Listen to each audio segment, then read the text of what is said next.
Avec Christ sur la croix, nous sommes soustraits à l'empire de la loi, unis à Christ dans sa mort. Nous mourrons à la loi par le corps de Christ. Nous échappons à ses foudres, puisque nous sommes morts à ceux qui nous réduisaient en esclavage. À celui qui est mort, la loi ne peut dire « tu dois » ou « tu ne dois pas ». Il lui échappe, il a passé dans un autre monde, où la loi ne peut le suivre. Un domaine où, caché en Christ, il sert Dieu en nouveauté de vie, dans un nouvel esprit d'obéissance joyeuse, qui n'est plus l'obéissance craintive de l'esclave à la lettre de la loi. Romains 7,6. Dirons-nous donc que la loi est la cause du péché, demande l'apôtre. Que cette loi donnée par Dieu est péché, Romains 7,7.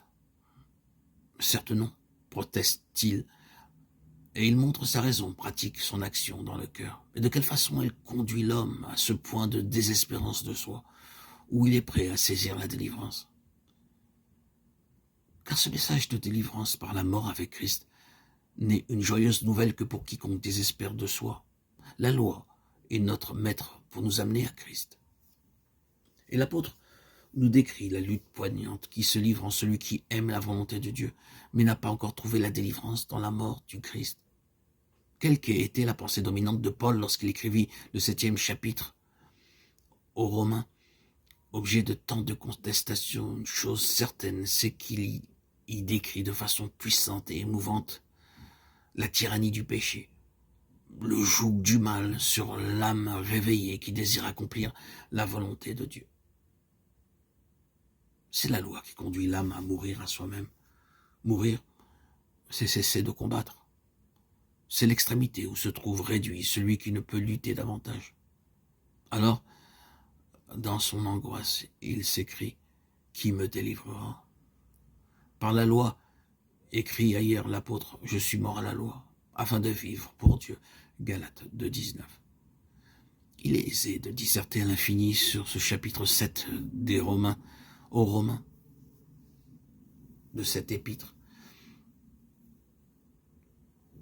Et les théologiens ne s'en font pas faute. Mais si au lieu d'échafauder des théories, nous abordons le côté pratique et essayons de briser par nos propres moyens l'emprise du mal sur nous-mêmes, nous ne tarderons pas alors à faire une expérience identique à celle que décrit l'apôtre avec tant de précision. Il nous dit dans Romains 7,7, la loi nous a été donnée pour nous faire comprendre ce qu'est le péché. Je n'ai connu le péché que par la loi, écrit l'apôtre. Par exemple, si la loi n'avait pas formulé ce commandement, tu ne convoiteras point, comment aurais-je pu savoir que convoiter était un péché? La loi nous a été donnée pour manifester l'antagonisme du péché. Le péché ayant saisi l'occasion a produit en moi la convoitise, car sans loi le péché est mort. Romains 7,8.